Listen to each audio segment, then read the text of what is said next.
Boa noite. Gostaríamos de agradecer a presença de todos nesta audiência pública de acesso aos medicamentos em defesa da vida. O evento desta noite é uma iniciativa da excelentíssima deputada estadual Beth Saão. Nesse momento, convidamos para compor nossa mesa a excelentíssima deputada estadual Beth Saão, proponente desta audiência,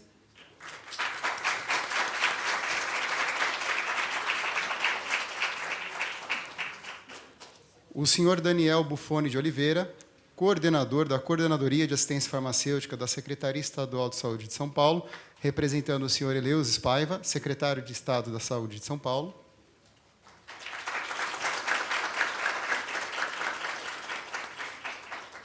A senhora Fernanda Magano, conselheira nacional de saúde.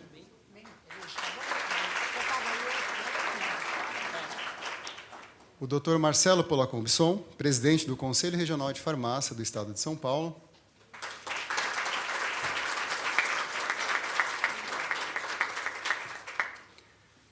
A doutora Renata Tereza Gonçalves Pereira, presidente do Sindicato dos Farmacêuticos do Estado de São Paulo, SINFAR. A doutora Silvana Nair Leite, coordenadora-geral do Instituto Escola Nacional dos Farmacêuticos, ENFAR.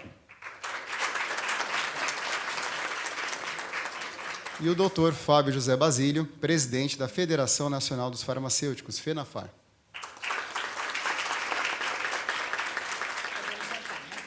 Por favor, peço que tomem seus lugares. Registramos e agradecemos as presenças das seguintes personalidades. Coordenadora do Programa de Saúde do IDEC, Ana Carolina Navarrete, neste ato representando Rubens Harris Born, presidente interino do Conselho Diretor.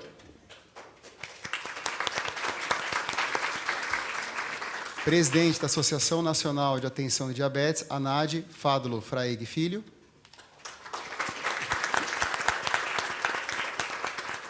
Coordenadora da Associação Paulista de Saúde Pública, Tatiana Nes.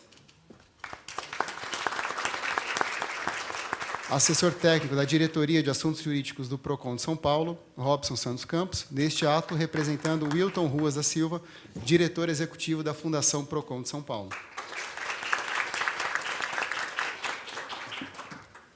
Agradecemos também a presença da vereadora Thaís Braz, do município de Catanduva, vereador José Messias, do município de São Caetano do Sul, senhor Alex Caetano, representante da Associação dos Funcionários da FURP, doutora Maria de Lourdes do Nascimento da Silva, conselheira, representando o Conselho de Nutricionistas da Terceira Região, São Paulo e Minas Gerais, doutor Marcos Machado Ferreira, ex-presidente, atual conselheiro do Conselho Regional de Farmácia. E a coordenadora do Grupo Técnico de Trabalho de Saúde Pública, do CRF São Paulo, doutora Maria José.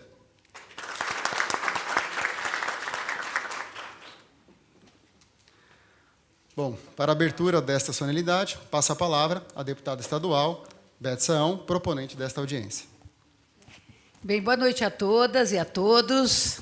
Quero saudar a todos vocês, desejando-lhes as boas-vindas a essa audiência pública, saudar todos os componentes da mesa. Vou dispensar a nominata, porque acabaram de ser convidados para compor a mesa. Dizer para vocês que essa questão da medicação, dos medicamentos e dos farmacêuticos é algo que a gente vem trabalhando já há bastante tempo aqui no nosso mandato. A primeira iniciativa nesse sentido foi já há alguns anos, quando nós propusemos uma redução sobre a alíquota de medicamentos aqui no Estado de São Paulo, porque a gente só perde para o Rio de Janeiro. Não sei se o Rio baixou, mas aqui a alíquota é 18% do ICMS. E nós fizemos grandes debates na ocasião, com audiências públicas também, no sentido de sensibilizar o governo do Estado, na época, para que esse projeto fosse aprovado. Infelizmente, apesar de todas as pressões que nós exercemos aqui, a gente não conseguiu aprová-lo.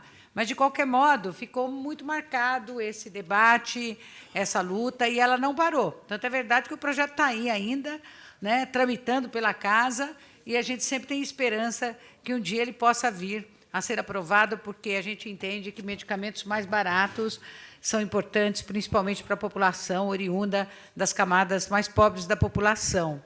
E o imposto é algo que incide sobre a medicação e tornando-a mais cara, né? E, portanto, de maior dificuldade de acesso. Também tivemos aqui uma luta grande pela FURP, que é a Fundação para o Remédio Popular.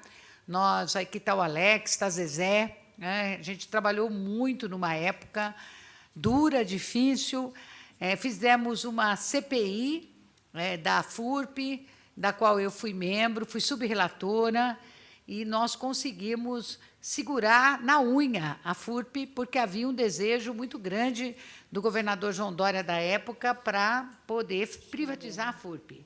E aí nós conseguimos provar, através das diferentes oitivas que fizemos durante o transcorrer da CPI, de que a FURP era importante, de que a FURP só deixou de ser lucrativa por ter financiado, de certo modo, uma PPI, uma parceria público-privada, que não deu certo, e que nós provamos isso, porque a FURP acabava destinando recursos para essa empresa privada que foi construída, inclusive, com dinheiro público na cidade de Américo Brasiliense.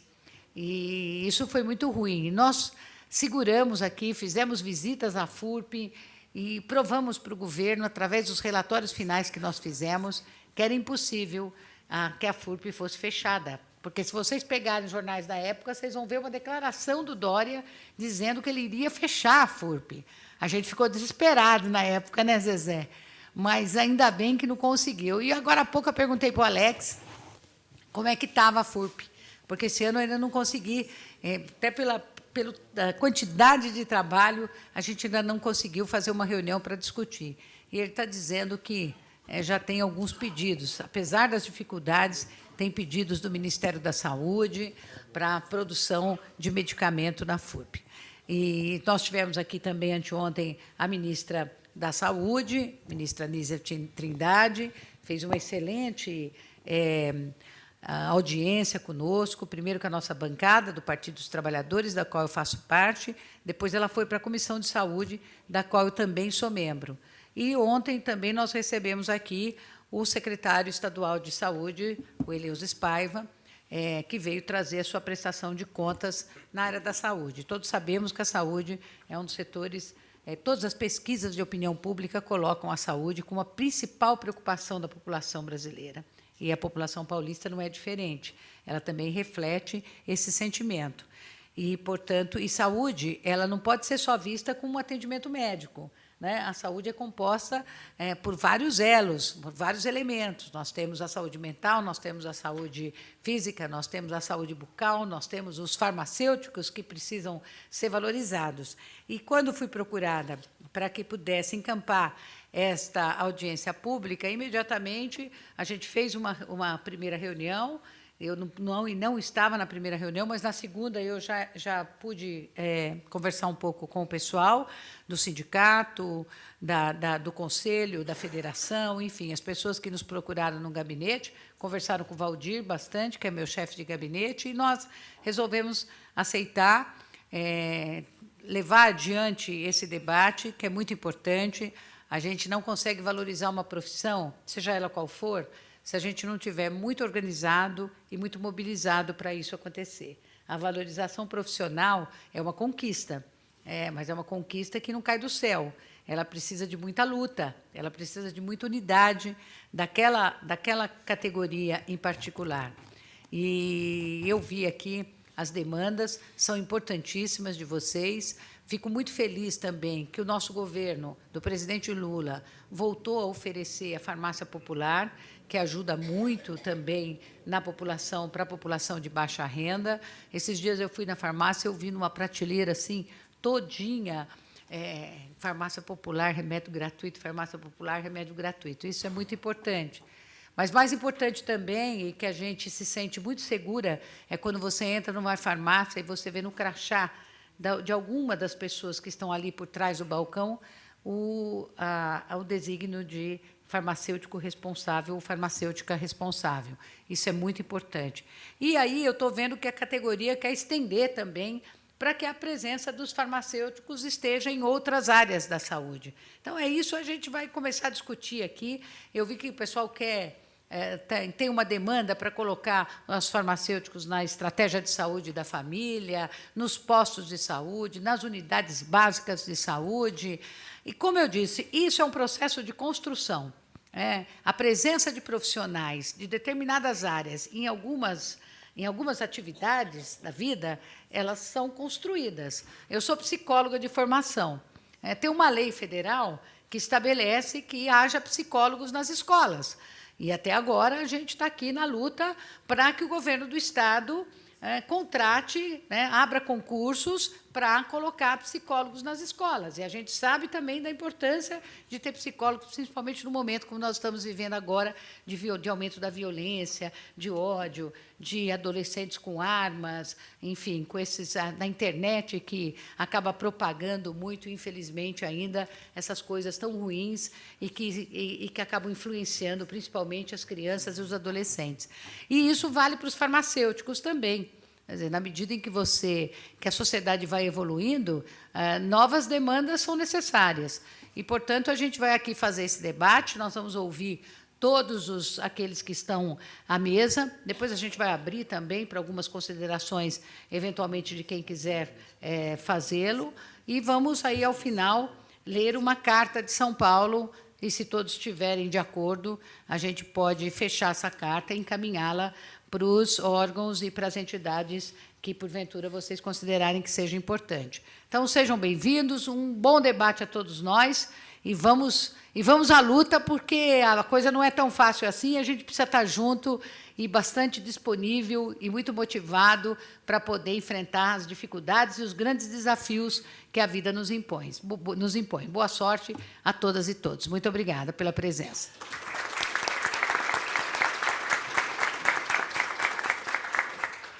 Agradeço as palavras da deputada. Nesse momento, passo a palavra para a doutora Silvana Nair Leite, coordenadora-geral do Instituto Enfar, que realizará sua apresentação. Acho que eu vou. Obrigada. Bom, boa noite. Eu vou ficar aqui porque eu tenho alguns slides e aí fica mais fácil de eu coordenar. Bom, gostaria inicialmente de agradecer muitíssimo a disponibilidade, o acolhimento da deputada Beth para esta pauta, recebendo as instituições farmacêuticas do Estado de São Paulo, o Sindicato dos Farmacêuticos, então, cumprimentando aqui a minha amiga Renata e o meu amigo Marcelo, do Conselho Regional de Farmácia do Estado de São Paulo, e todas e todos que vieram aqui prestigiar esse momento e colaborar num debate tão importante, que é a questão do acesso aos medicamentos como um direito, como fundamental para a defesa da vida aqui no Estado de São Paulo. Então, eu vou trazer aqui, rapidamente, deputada, alguns slides que nos ajudam a situar, porque temos agora, neste momento, esta audiência. Ela não é uma atividade isolada, esta audiência está acontecendo num conjunto de audiências públicas que estão sendo realizadas em alguns estados brasileiros, como parte de um projeto que já está no seu 3º ano de vigência, que chama Projeto Integra, que é um projeto desenvolvido pelo Instituto Escola Nacional dos Farmacêuticos, que é um instituto nacional, mas que tem sede aqui em São Paulo, com a Federação Nacional dos Farmacêuticos, o Conselho Nacional de Saúde e a Fiocruz, e o financiamento da Organização Pan-Americana de Saúde. Então, nós temos aí algumas atividades já desenvolvidas que eu vou brevemente relatar, onde se situa a realização das audiências públicas também nos estados. Então, nós já tivemos Porto Alegre, Goiânia, Salvador, Manaus, hoje em São Paulo, e já estão programadas audiências em Recife, em Maceió.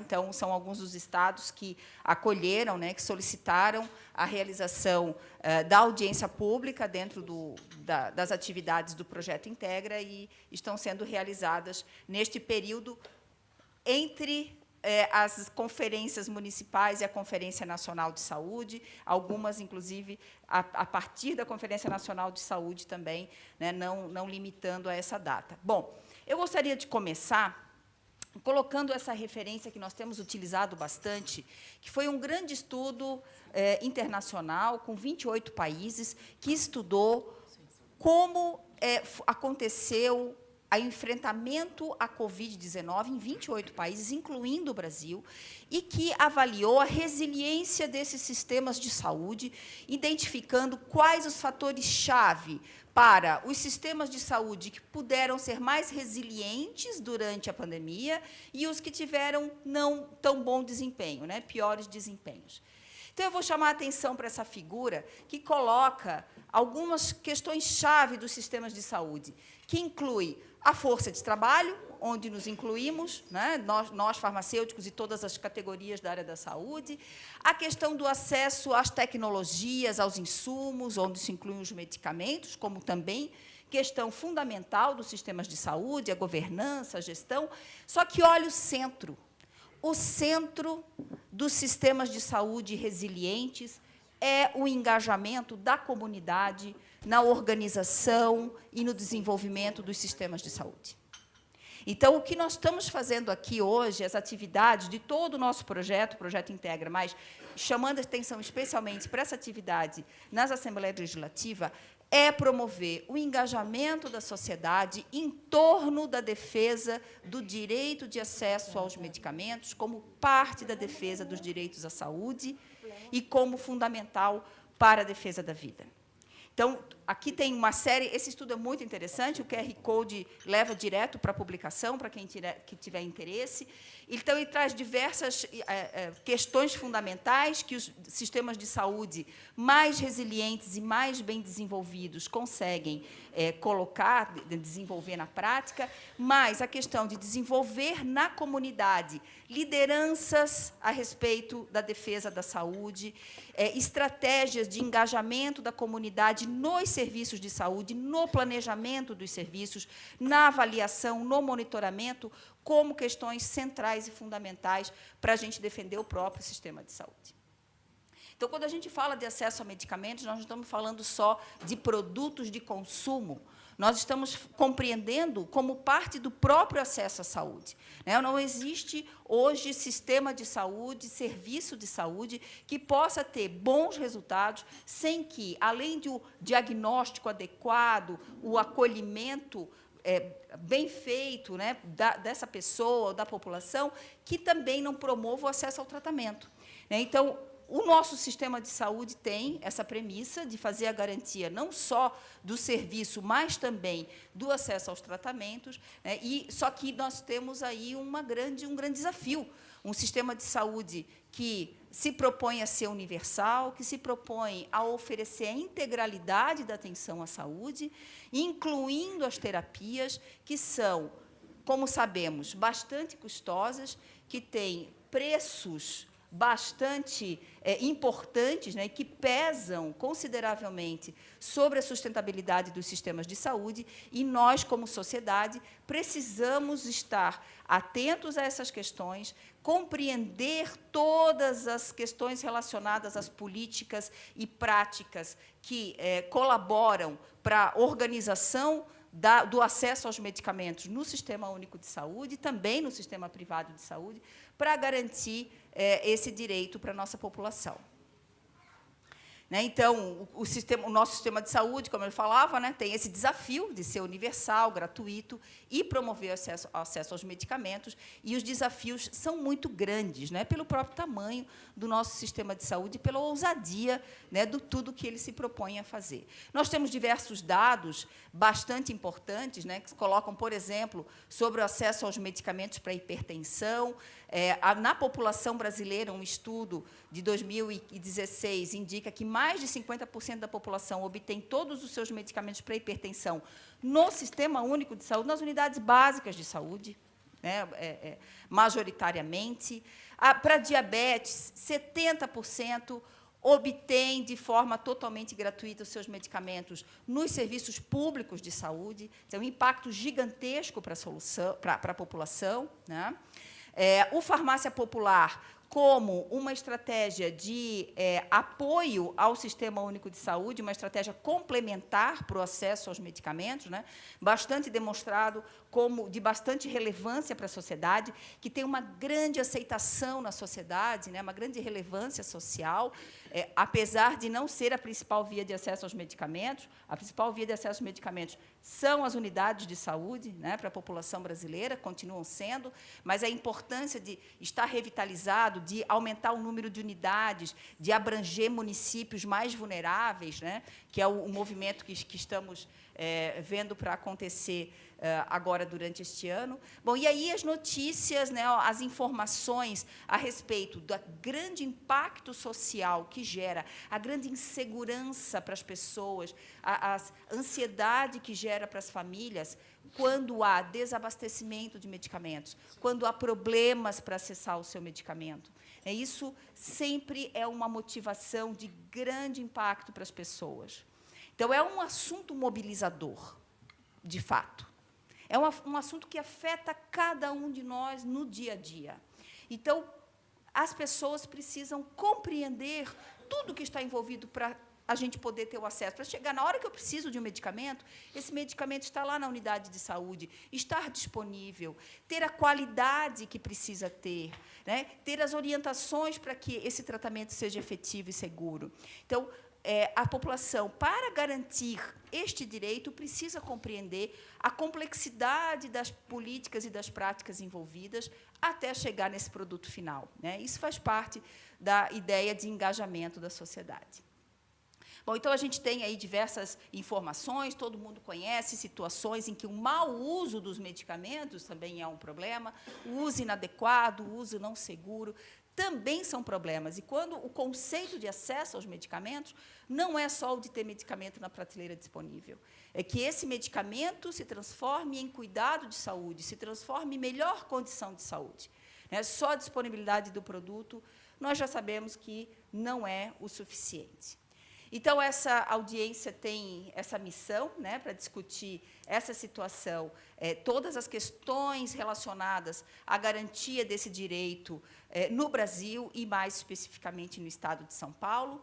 Então, no projeto Integra, nós trabalhamos fortemente com essa perspectiva da necessidade de engajar a sociedade, de preparar a sociedade para propor, ajudar a construir, ajudar a sustentar socialmente, politicamente, as políticas necessárias para que a gente possa ter acesso aos medicamentos pela população brasileira.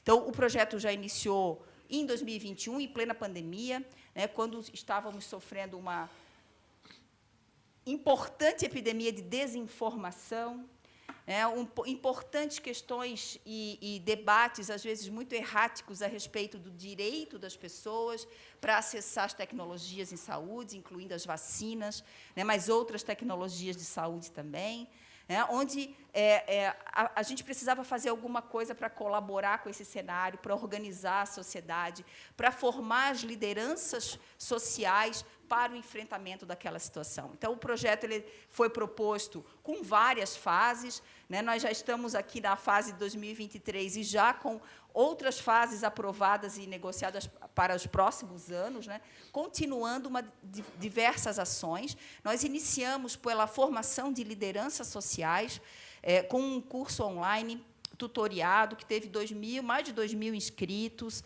Conseguimos ofertar o curso para 973 pessoas de todos os estados brasileiros, uma grande quantidade de São Paulo, proporcional ao tamanho da população desse estado, né?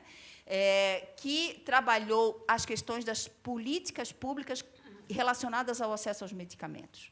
Desde compreender por que o preço é esse, viu, deputada? Por que aqui tem esse imposto e não outro? Por que nós temos um determinado medicamento fabricado por um laboratório público ou não? Por que nós temos medicamentos que concorrem e, portanto, diminuem o preço e outros não temos, não podemos ter concorrência?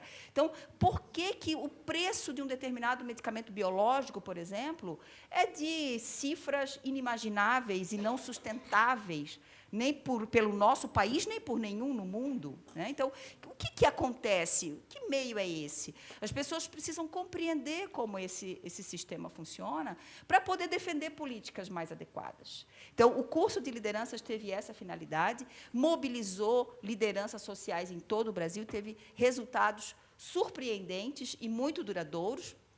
Em seguida, nós tivemos encontros regionais para discutir questões locais. Então, nós tivemos em vários estados brasileiros uma atividade com conselheiros estaduais de saúde, conselheiros municipais de saúde, lideranças comunitárias, para discutir questões locais, logo na abertura para as atividades presenciais, lá na metade da pandemia. Então, nós tivemos aí em vários estados, reunimos diversas lideranças sociais que propuseram diversas ações lá nos seus municípios, nos seus estados, nos seus conselhos de saúde. A partir disso, nós preparamos o Simpósio Nacional de Ciência, Tecnologia e Assistência Farmacêutica, que o Instituto Escola Nacional dos Farmacêuticos já promove há muito tempo. Então, esse aconteceu em setembro do ano passado, no auditório de Biomanguinhos, na Fiocruz. Ele foi já foi a 9ª edição do nosso simpósio, né? Nesse simpósio, nós tivemos 200 convidados, que são conselheiros nacionais de saúde, pesquisadores, lideranças de movimentos sociais de âmbito nacional, que trabalharam durante o simpósio na construção de uma proposta de ações de políticas públicas para o desenvolvimento e garantia o desenvolvimento do país e a garantia do acesso aos medicamentos nas políticas públicas para os próximos anos. Nós temos publicado as nossas atividades, né? Então, todas as nossas publicações são disponíveis para download. Vocês receberam já essa última agora, né, na forma impressa, mas os outros livros, tem um livro do professor Jorge Bermudes, que discute a questão das patentes e da acessibilidade às tecnologias durante a pandemia, muito interessante, recomendo bastante, é uma excelente referência para nos municiar de informação, de capacidade de debate, de argumento, para trabalhar politicamente nas nossas organizações, no nosso local de trabalho, com os nossos colegas, sobre as políticas necessárias para o desenvolvimento do país. Bom, nós acabamos de lançar também um podcast, chama Integra Podcast. A primeira temporada tem 6 episódios já gravados. Hoje, agora há pouco, abriu o 2º episódio. Então, está disponível no Spotify, no YouTube. O primeiro episódio foi com o diretor de assistência farmacêutica do Ministério da Saúde. O segundo, que está sendo lançado neste momento, trabalha a questão de patente e acesso aos medicamentos, com convidados super especiais, o professor Jorge Bermudes, inclusive. E nós teremos aí, agora, a cada 15 dias, um episódio novo do podcast sendo lançado. Nós tivemos uma conferência livre de acesso aos medicamentos em defesa da vida, aconteceu no Congresso Nacional, como etapa preparatória para a 17ª Conferência Nacional de Saúde. Reunimos muitas lideranças nacionais, né? Então, o limite que nós tínhamos de espaço na Câmara de Deputados foi totalmente tomado, com mais de 100 participantes lá presencialmente e mais de 300 participantes online. Com isso, nos garantiu enviar propostas específicas para a 17ª Conferência Nacional de Saúde, que é já daqui a 10 dias, né? Está aí já a 17ª Conferência Nacional de Saúde, e a eleição de 3 delegados que vão representar as nossas propostas a respeito de acesso aos medicamentos lá na 17ª Conferência Nacional de Saúde. Bom, então, são diversas ações que têm como grande meta, né, neste período, a preparação para a 17ª Conferência, né, Fernanda? Fernanda, da mesa diretora do Conselho Nacional de Saúde, super envolvida com a organização desse grande evento, 6.200 pessoas, 6.200 delegados e convidados para um evento em Brasília, né, para Brasília, daquela semana. É um grande, grande movimento da sociedade. Esperamos muito ansiosamente por essa oportunidade e teremos uma grande conferência, certamente. Bom, eu convido vocês a nos seguirem as redes sociais do Projeto Integra, né, para acompanhar aí as novidades e as ações que vão acontecendo e as formas de participar. Deixo aqui algumas referências que eu citei também. Com isso, agradeço muitíssimo a oportunidade, deputada Beth e a todos os colegas aqui presentes, e vamos ao debate. Muito obrigada.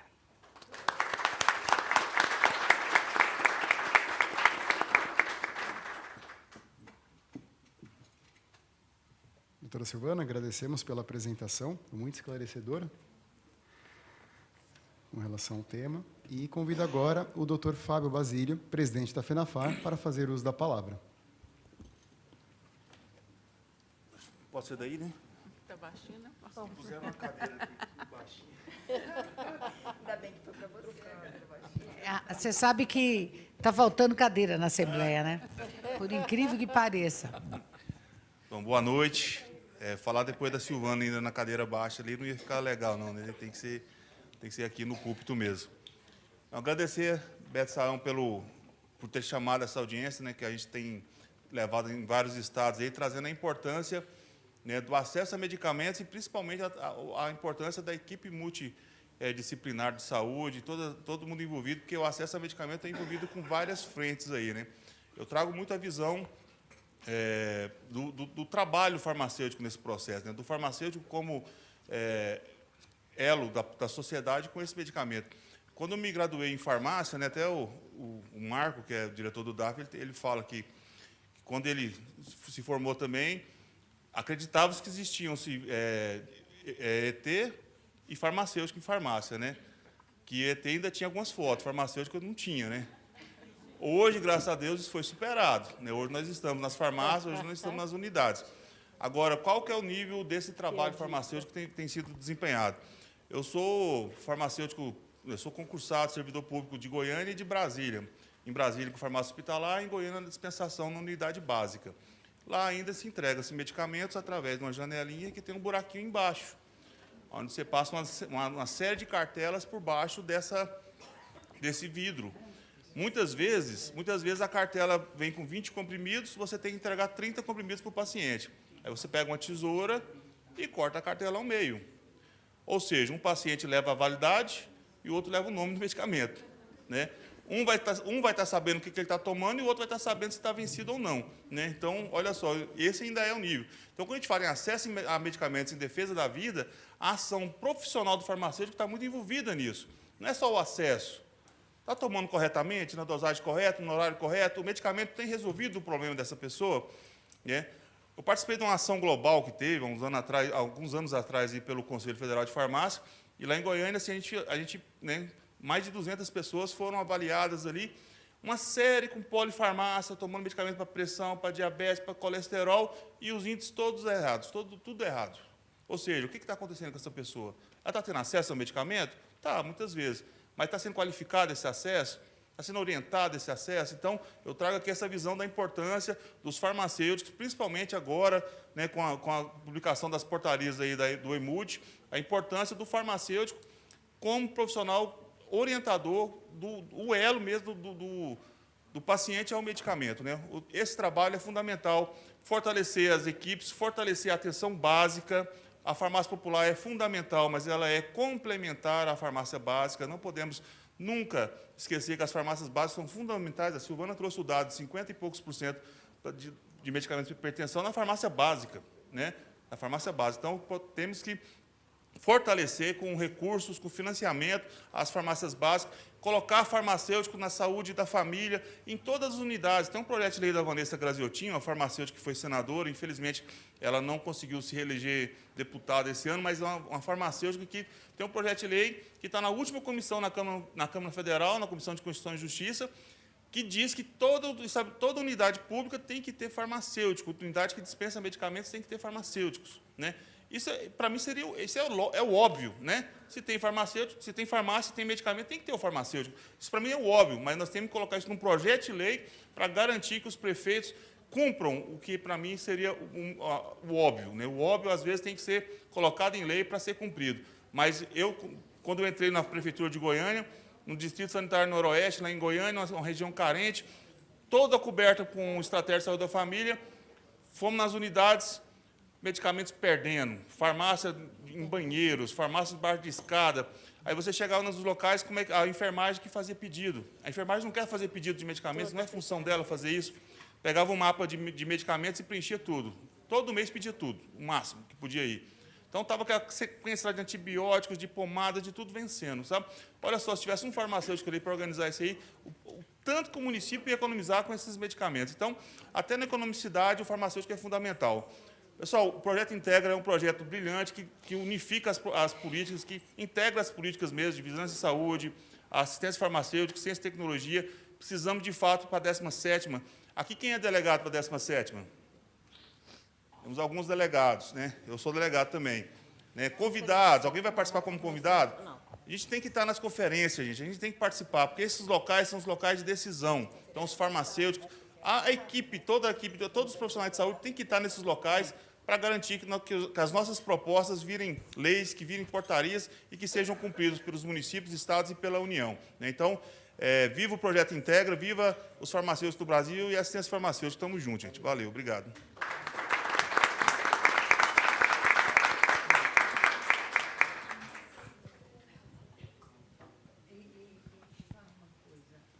Agradeço as palavras, doutor Fábio.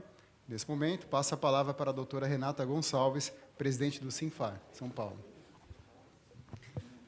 Boa noite a todas e todos presentes. Quero muito agradecer aqui, preciso agradecer, primeiro, deputada, por nos receber e aceitar esse desafio, né, dessa audiência pública. O seu nome não foi escolhido à toa, foi mesmo porque foi um nome muito presente num momento tão difícil para nós, que era o possível fechamento da FURP. Então, quando a senhora veio com força e empoderamento para defender esse órgão público, então, acho que nos mostrou quem nós deveríamos procurar. Então, nosso muito obrigado aqui em nome dos sindicatos farmacêuticos. Ao Instituto Escola, Silvana, Federação, por nos dar esse desafio, né, de fazer audiência pública, como também nós tivemos a nossa conferência livre no sindicato, plenária livre, e foi muito importante. Tivemos a presença do Marco Aurélio Pereira, foi assim um momento emocionante para nós do sindicato, que estávamos voltando com as nossas atividades, né, em nossa casa. Ao Conselho Regional de Farmácia, doutor Marcelo Polacco, muito obrigado. Nosso parceiro, e também aceitou nessa organização, né, que é um desafio, quando a gente chama um assunto tão amplo. E eu vou só pedir licença a vocês, eu preciso citar, e não deu tempo de fazer aqui uma homenagem específica, mas nós tínhamos, né, um diretor, doutor Deodato Rodrigues Alves, era o nosso diretor, no caso, nosso diretor jurídico, mas ele era a pessoa à frente de todos esses assuntos ligados à saúde pública, em defesa do SUS. Ele era essa cara, né? Ele era o representante do sindicato neste momento. Quiseram o Universo levá-lo no início deste ano, e num ano tão importante para nós, que a gente tem aí pela frente a 17ª, com tantas atividades, né? Depois de anos que a gente estava aí longe de todo mundo, mas ele se foi, mas eu acho que assim a presença dele está presente, né? Deodato presente, e em todos os momentos assim a gente verificou, percebeu, sentiu como ele era querido, e em todas as atividades relacionadas à saúde pública, o nome dele está sempre presente. Então, fica aqui a homenagem dos sindicatos farmacêuticos, e será um diretor nunca esquecido.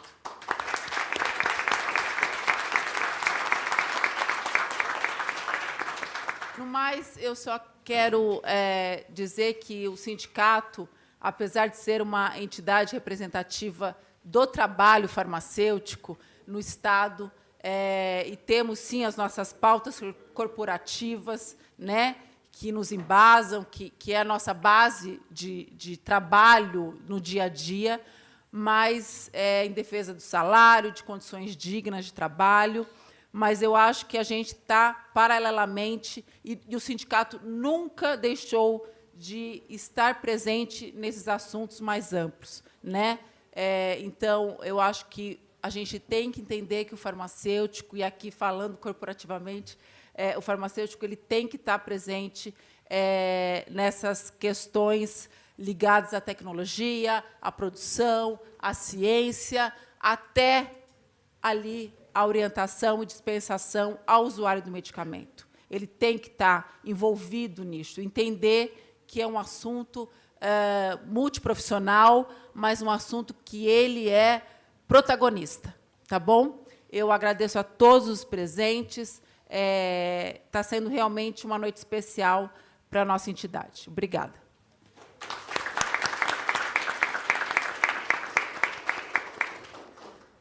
Agradeço as palavras, doutora Renata. Convido, neste momento, o doutor Marcelo Polacon, presidente do CRF São Paulo, para que faça uso da palavra. Boa noite a todos. Agradeço à nobre deputada Beth Sayão, que coordena essa iniciativa no Estado de São Paulo. Agradeço ainda a todos da mesa, a senhora Fernanda Magano, o doutor Fábio José Basílio, a doutora Silvana Nair Leite, a doutora Renata Tereza Gonçalves Pereira, o doutor Daniel Buffoni de Oliveira, que dividem a mesa desse evento tão importante.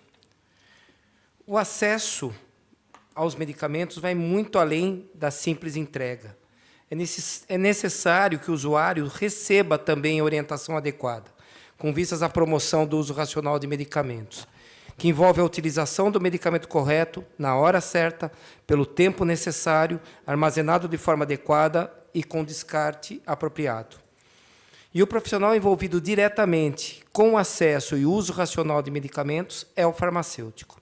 Sua atuação ocorre em todas as etapas da cadeia do medicamento, incluindo a pesquisa, o desenvolvimento, até a distribuição, dispensação, acompanhamento farmacoterapêutico, sempre com foco na qualidade, segurança e eficácia.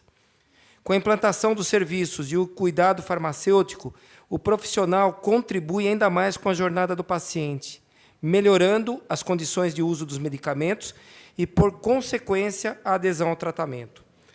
Por ser um profissional de saúde próximo à população, muitas vezes o farmacêutico representa o primeiro, o último e o único contato do paciente com o sistema de saúde.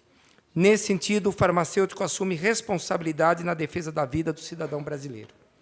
O farmacêutico também é responsável por propagar informações com base em evidências científicas e, assim, contribuir com o combate às fake news. Hoje, a informação rapidamente se difunde, o que traz ganhos ao mesmo tempo em que gera alertas, mais um motivo para que a população tenha o farmacêutico como referência na orientação quanto ao uso de medicamentos e demais questões relacionadas à saúde. Destaco que uma das atribuições do Conselho Regional de Farmácia do Estado de São Paulo é zelar pela saúde pública, promovendo a assistência farmacêutica neste contexto. E atuamos para a melhoria contínua do cuidado em saúde oferecido à população. Recentemente, apresentamos, juntamente nessa casa, na Alesp, um projeto de lei relacionado à farmácia solidária, que já está, inclusive, na Comissão de Constituição e Justiça, inclusive solicitando a retirada de impostos dos medicamentos doados. Então, isso é extremamente importante, garantindo também o acesso à população. Ressalto, né, também a parceria muito importante do Sindicato dos Farmacêuticos, na presença da doutora Renata, da FENAFAR, na presença do doutor Fábio, sempre, desde que nos procuraram no início desse ano para a elaboração dessa pauta e também da preparação da 17ª Conferência Nacional de Saúde, estivemos juntos e caminharemos juntos e cada vez mais fortes, tenho certeza disso. A Escola Nacional dos Farmacêuticos está em excelentes mãos da professora doutora Silvana, conduzido projetos, pesquisas inovadoras, sempre desenvolvendo e ampliando também a participação das ações farmacêuticas dentro da sociedade. Agradeço imensamente todos os conselheiros do Conselho Regional de Farmácia, que aqui estão prestigiando esse evento, colaboradores que ajudaram também na organização. Faço uma especial menção à minha diretoria, que está aqui presente, a doutora Luciana, o doutor Adriano e a doutora Daniele Marini, que sempre também apoiaram esta pauta e este projeto em conjunto com o Sindicato dos Farmacêuticos e com a FENAFAR e com a Escola Nacional dos Farmacêuticos. Agradeço também, não poderia deixar de agradecer imensamente a doutora Zezé, nossa coordenadora do GT de Saúde Pública do Conselho Regional de Farmácia de São Paulo, que vem dando um up, dando uma grande guinada nessa área e com inúmeras iniciativas e sempre trabalhando também em parceria com outras entidades. Então, meu muito obrigado, doutora Zezé, por chegarmos até aqui. E também tive a oportunidade de conversar com o doutor Daniel, que assumiu recentemente a coordenação da assistência farmacêutica no Estado de São Paulo, e reafirmo a parceria que nós, enquanto entidade, e também disponibilizando toda a nossa força de trabalho para colaborar com a assistência farmacêutica dentro do Estado de São Paulo. E, no mais, desejo um excelente debate a todos. Muito obrigado.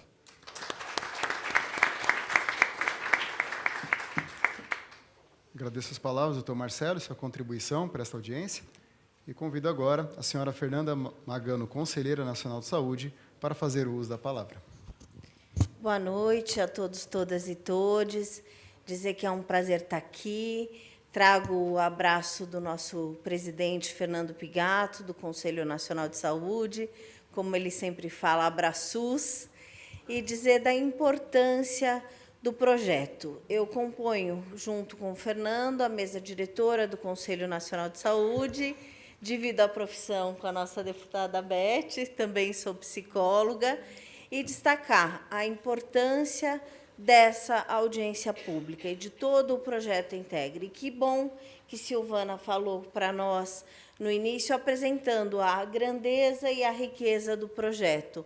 Essa parceria com a OPAS, com a Fiocruz, com a Escola Nacional de Farmacêuticos, com a FENAFAR, esse projeto original apresentado pela Escola Nacional de Farmacêuticos, e a presença e a parceria aí do Conselho de Farmácia aqui conosco. Dizer que esse projeto vai avançando passos a mais e que a própria carta do 9º simpósio que foi apresentada aqui traz a relação com os direitos humanos, como também Silvana apresentou nos slides. E aí dizer como essas parcerias vão se somando. Temos aqui no público conosco também Dimitri, que é presidente do Conselho de Defesa da Pessoa Humana, né, aqui do Estado de São Paulo.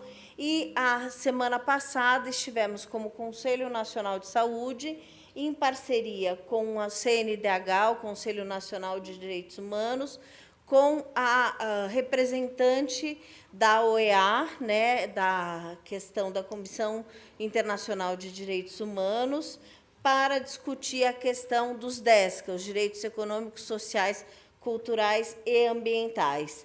E a representante Soledad, que é de origem aí hispânica, esteve tanto em São Paulo, com algumas representações de movimentos, e essa audiência com esses dois conselhos nacionais de saúde. E apresentamos para ela também as ações do Conselho Nacional, citando os projetos, tanto o Integra, como a questão aí da formação de conselheiros junto ao CEAP, e destacando a questão da Câmara Técnica de Acompanhamento à Covid, né, que depois do passado aí a pandemia, mas ainda sob os efeitos dela na nossa sociedade, se tornou um comitê de acompanhamento à Covid. E por que destaco isso? Porque é fundamental essa perspectiva do acesso a medicamentos em defesa da vida na direção direta da garantia dos direitos humanos e direito humano à saúde como um direito fundamental.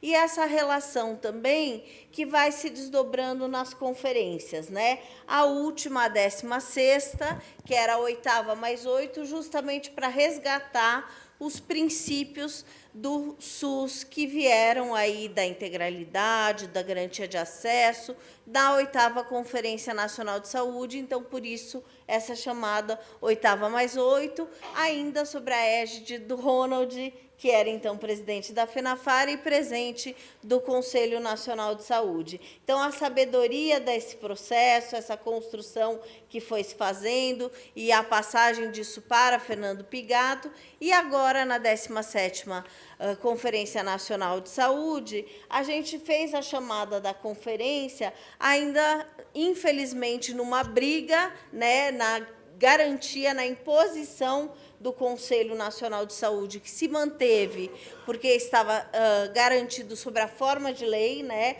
a 8.142, a Lei Orgânica do SUS, a 8080, e a 8.142, que garante aí a questão do repasse financeiro para o Sistema Único de Saúde, as conferências nacionais e os conselhos de saúde nas 3 esferas. E a chamada da 17ª ainda era numa gestão que privilegiava a fake news, o ódio e a morte, né, como política, a necropolítica. Então, garantimos a chamada da conferência pela defesa da vida, da democracia e do SUS. Amanhã será outro dia.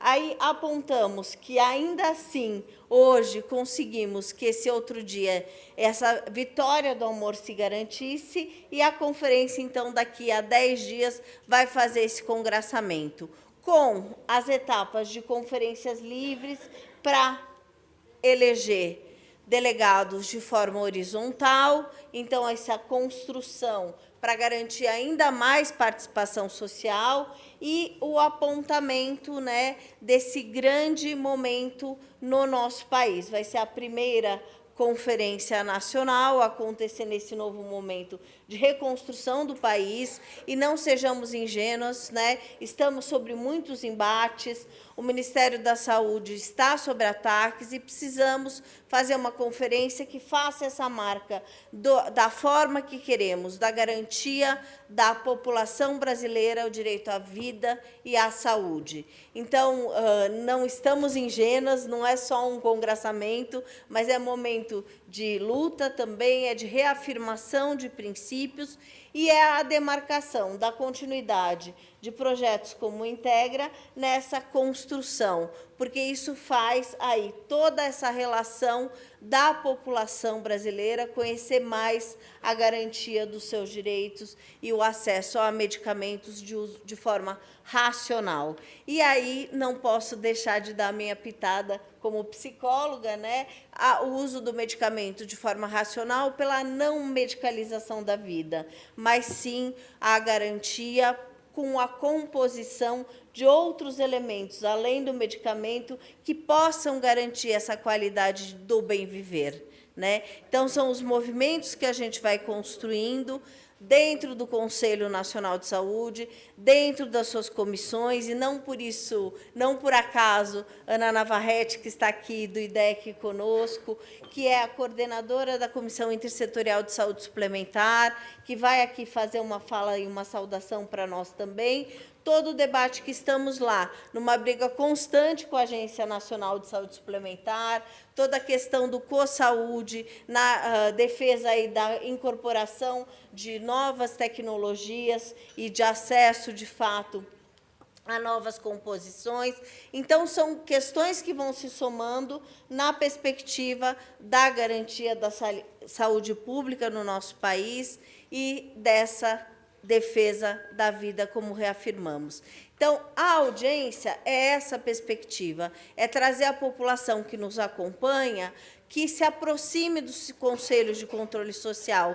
Eles não são só para os militantes que são tradicionais, participem dos conselhos de gestão das unidades básicas. Vamos fazer aí um conhecimento mais amplo, porque assim estamos empoderados para exigir os nossos direitos. E os apontamentos que vão também, então, para finalizar, na Carta do Simpósio Nacional, mas também na Carta de São Paulo, que vamos trazer aqui, né? Que é essa ampliação dos profissionais na rede, que é essa construção, aí Fábio falou do EMULT, né? Que é a versão nova da volta do NASF, desse apoio à saúde da família. Então, a garantia de profissionais na base, na atenção básica, nessa construção que a farmácia e outros profissionais de saúde têm que estar aí acessíveis à população brasileira. Então, eram essas as questões que eu queria trazer no momento. Agradecer muitíssimo a Beth, dentre as muitas lutas que acompanha, as pautas da saúde mental, as comissões temáticas aí, também aqui se dispor a chamar essa audiência, nessa perspectiva de que, sim, estamos também com compromisso nessa Casa de Leis da defesa da vida, da defesa do serviço público e da garantia da população do Estado de São Paulo ter a possibilidade do acesso. Agradecemos o representante aqui da Eleusis Paiva na mesa, o governo do Estado se fazer presente é muito significativo e a gente agradece de público, porque é esse diálogo que temos que ampliar, né? Que estava outrora ainda tão afastado, agora, mesmo com algumas diferenças, algumas dissonâncias, temos que defender o serviço público de qualidade e reconhecer a importância de sua presença aqui conosco, Daniel. Então, eram essas as questões que eu queria trazer. Obrigada.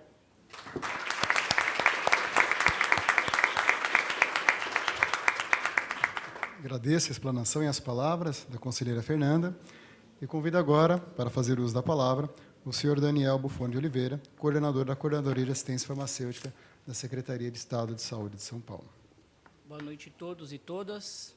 Me sinto muito honrado em compor esta mesa, sendo farmacêutico, né, defensor do SUS. Assumi recentemente a coordenação da assistência farmacêutica do Estado de São Paulo e estou aqui como representando o secretário de Saúde, Eleusis Paiva.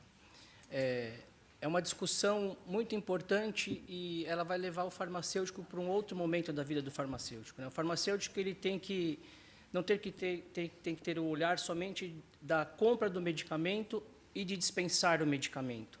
O farmacêutico ele tem uma função multi, né, dentro da composição quando a gente fala de doença. O paciente ele tem o diagnóstico, ele precisa de um tratamento. E quem que dá o tratamento, quem orienta o tratamento é o farmacêutico. Então, não é simplesmente, como o doutor Fábio colocou, Fábio, né? Fábio, como ele colocou, que é somente o acesso. Tá, como que vai ser dado este acesso?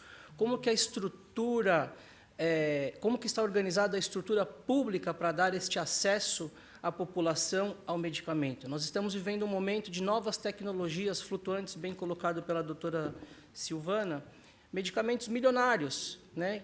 E que a gente nem sabe se esses medicamentos eles estão sendo eficientes, se eles estão sendo eficazes para aquela doença, né? Nós temos uma fragilidade assistencial, que a gente tem aí a questão da judicialização, né? Onde entram essas novas tecnologias milionárias, bilionárias, né? Que a gente dispensa e nem acompanha o paciente, a gente só dá um medicamento, né? Então, é muito importante essa iniciativa do projeto Integra, né? Onde eleva a discussão dos farmacêuticos, onde envolva os parlamentares para que tenha que alcançar quem tiver que alcançar em instâncias superiores, evidenciando a questão da assistência farmacêutica e não só da dispensação de medicamentos, né? E o Estado de São Paulo ele tem contribuído para o acesso de medicamentos, né? Nós temos o que nós temos também que entender é que a pactuação, né, do medicamento no SUS, né, do medicamento, ela é tripartite. Então nós temos que envolver as 3 instâncias federativas. Não podemos deixar essa responsabilidade somente para o Estado, somente para o município e a União, né? Então, dentro desse âmbito de discussão, né, a maior parcela que deveria ser composta pela União, ela deixa um pouco a desejar, porque os estados e os municípios eles sofrem a penalização com o custeio da judicialização com essas novas tecnologias, né? O Estado de São Paulo ele tem os seus programas instituídos aí, tripartite, né? Nós temos o o programa de atenção básica, do componente básico da assistência farmacêutica, onde o Estado de São Paulo ele melhora o seu acesso ao componente básico da assistência farmacêutica com o programa Dose Certa, instituindo 81 medicamentos, né? E agora nós já estamos revendo a política dentro da Secretaria para a gente melhorar este acesso, né? Dar mais incentivo para o município, ajudar o município a melhorar as compras do medicamento. Nós temos também o programa estratégico, que ele é 100% do Ministério da Saúde, né? Então a gente consegue ter uma distribuição para o município, né? Um grande volume. Nós temos também o componente especializado da assistência farmacêutica, né? Que isso a gente tem que rever e discutir junto com o Ministério da Saúde. O protocolo ele é instituído, mas não é olhado na íntegra, né? Recentemente, nós tivemos o Spiranza incorporado, né, em 2019 para 2020. Ele foi incorporado, a primeira tecnologia milionária, né, foi a primeira tecnologia que custava 1.200.000 o tratamento para um paciente, mas não tinha sido discutido o procedimento para o paciente ter acesso. Então, como que o serviço público ia se organizar? Teve que se organizar, o Estado e o município teve que se organizar para dar acesso ao medicamento. O medicamento estava lá posto, mas o Estado e o município, que não tinha sido discutido isso na tripartite, como que deveria ter sido este acesso ao medicamento, né? Então, o Estado de São Paulo também logo se organizou, né, e deu acesso a essa medicação. O Estado de São Paulo também ele tem uma política que nós temos os protocolos estaduais, né, que nós dispensamos os medicamentos também que são extra-SUS, né, que são discutidos lá com as associações, enfim, com a classe médica, né. Então nós temos também essa política de protocolo estadual, né. Nós temos também um acesso, né, a medicamento também que são as solicitações via resolução 54, né, a resolução SS 54 de 2012. Onde qualquer cidadão paulista ele pode estar fazendo a sua solicitação extra-SUS, de tudo que não tem no SUS. Isto é avaliado por uma comissão técnica, né, onde é composta por nutricionistas, médicos, né, tem farmacêuticos, uma equipe multi que avalia. Tendo a pertinência clínica, né, o paciente ele tem acesso ao medicamento, né? Então, essa avaliação ela é feita no contexto do quê? Esgotamento terapêutico do SUS. Não é só a nova tecnologia, o médico quer prescrever aquela tecnologia e a secretaria tem que dar esta tecnologia. Não, né? Há toda uma discussão internamente na secretaria, nesse comitê multi, né? Onde avalia a pertinência da prescrição médica, né? Então, assim, é um acesso que ele atende mais de 50 mil pacientes, né? E eu quero aqui terminar a minha fala, né, dizendo a questão da judicialização. Hoje nós temos um problema, né, nós temos medicamentos milionários que isso precisa ser elevado à discussão, né, com os entes federativos para que se componha uma mesa, né, e que haja essa discussão de acesso, para que isso não fique só em cima do Estado e do município. Então, a judicialização ela é um bom indicador para se discutir acesso a medicamentos em defesa da vida. Então, eu quero deixar aqui para os senhores, né, que eu acho que da rodada das audiências públicas que vocês fizeram, devem ter sido comentados sobre a judicialização. E acho que é uma das maiores queixas, né?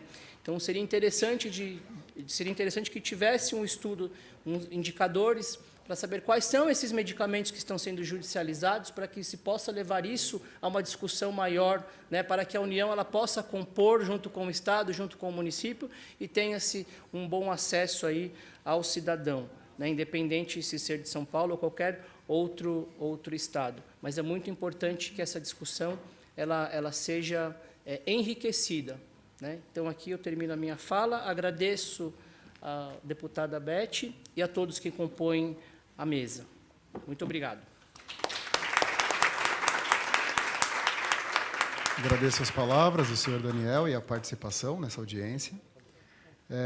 Registramos e agradecemos também as presenças das seguintes personalidades: presidente da União Farmacêutica de São Paulo, Unifar, doutora Marilice Souza; representante da Associação dos Laboratórios Nacionais, ALANAC, senhor Anderson dos Reis; diretoria e conselheiros do Conselho Regional de Farmácia do Estado de São Paulo; diretores do SINFAR, São Paulo; estudantes da Universidade de Mogi das Cruzes, UMC, funcionários e voluntários desta casa e dos demais órgãos aqui presentes.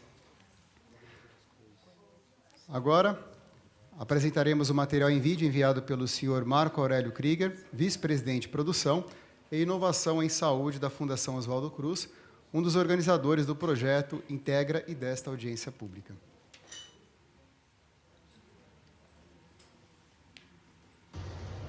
Olá, meu nome é Marco Aurélio Krieger, sou vice-presidente de Produção, Inovação e Saúde da Fundação Oswaldo Cruz, e em nome da Fundação Oswaldo Cruz, gostaria de saudar a deputada Beth Saão por essa importante iniciativa aqui na Assembleia de São Paulo. Vale a pena falar que essa é a 5ª audiência pública do projeto Integra, e esse projeto, pelo próprio nome, ele integra ações importantes no campo da vigilância e saúde, ciência e tecnologia e atenção farmacêutica.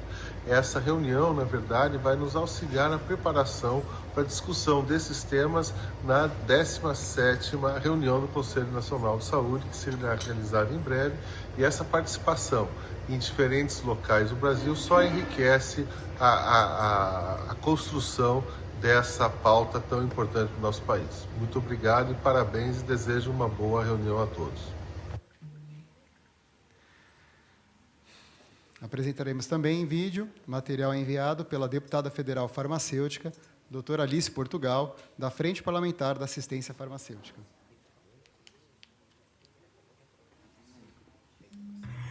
Olá, colegas farmacêuticos e farmacêuticas de São Paulo. Impossibilitada de estar presente nessa audiência pública, venho, em nome da nossa Frente Parlamentar em Defesa da Assistência Farmacêutica, saudar esse evento. Saudar a FENAFAR, saudar as entidades farmacêuticas do Estado de São Paulo, Conselho, Sindicato e demais entidades de especialistas, saudar o projeto Integra, afinal, tem nos municiado de dados para a defesa do uso racional de medicamentos e da luta pela circunstância do medicamento ser encarado como direito humano. Essa é a nossa batalha. Este é um momento muito especial em que se retoma a farmácia popular, em que se retomam programas de políticas públicas para assistência farmacêutica, e nós precisamos lutar para garantir o farmacêutico no SUS, na estratégia da saúde da família, com piso salarial digno para edificar cada vez mais a nossa profissão. Registramos e agradecemos também a presença da senhora Sônia Martins, coordenadora do GEPRAS, e da senhora Lídia Costa, fundadora da Associação Brasileira de Miastenia.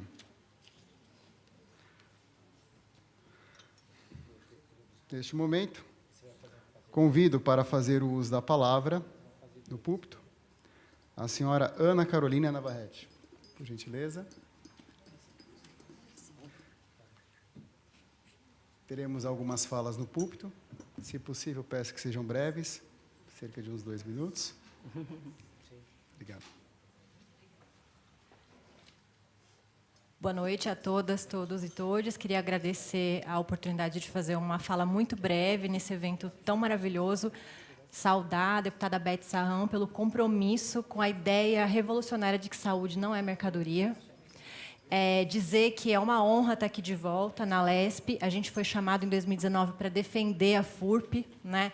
O IDEC, o Instituto Brasileiro de Defesa do Consumidor, é uma associação de consumidores de mais de 30 anos que luta para garantir, entre outras coisas, acesso a medicamento, acesso a serviços de saúde de qualidade. E, como foi bem pontuado pela doutora Silvana, uma boa parte do acesso a medicamento é feito por meio de pagamento direto do bolso. Então, é muito importante integrar as entidades de defesa do consumidor. Vi que Procon São Paulo está aqui também, para esse debate, um debate que envolve saúde pública, envolve direito à saúde também, e não só relação de consumo. Para fazer uma fala assim, brevíssima e saudar a todos na mesa, cumprimentar especialmente a minha colega Fernanda Magano, lá do Conselho Nacional de Saúde, o IDEC tem assento no Conselho também. Eu queria chamar a atenção para o fato de o Integra ter essa ideia incrível de dizer que não dá para falar de assistência farmacêutica sem falar de política de ciência, tecnologia e inovação e sem falar de participação social, né? E, nesse bojo, queria chamar a atenção para um aspecto dessa audiência que vale a pena a gente mencionar, que é o fato da transparência. Eu acho que foi mencionado pelo representante da Secretaria Nacional de Saúde o fato de que as tecnologias têm ficado cada vez mais caras, né? E a gente precisa começar a fazer a pergunta de essas terapias, esses tratamentos, por que eles custam tanto? Por que custar dessa maneira? O debate da judicialização e do acesso a medicamentos ele precisa se deslocar de a gente vai ou não fornecer a tecnologia para o usuário para em que condições, em que termos e por que tem que custar tão caro. E, para isso, eu queria dizer que existe, nesse momento, um PL tramitando no Congresso Nacional. Eu já deixei com a sua assessoria, viu, deputado, os materiais desse PL, que acho que ele precisa muito contar com o apoio da senhora também. A gente precisa territorializar esse debate também, que visa reformar a política de preço no Brasil, para obrigar a indústria farmacêutica a informar o quanto ela gasta com pesquisa e desenvolvimento. Se você quer cobrar 9 milhões numa terapia, 1 milhão numa terapia, tudo bem.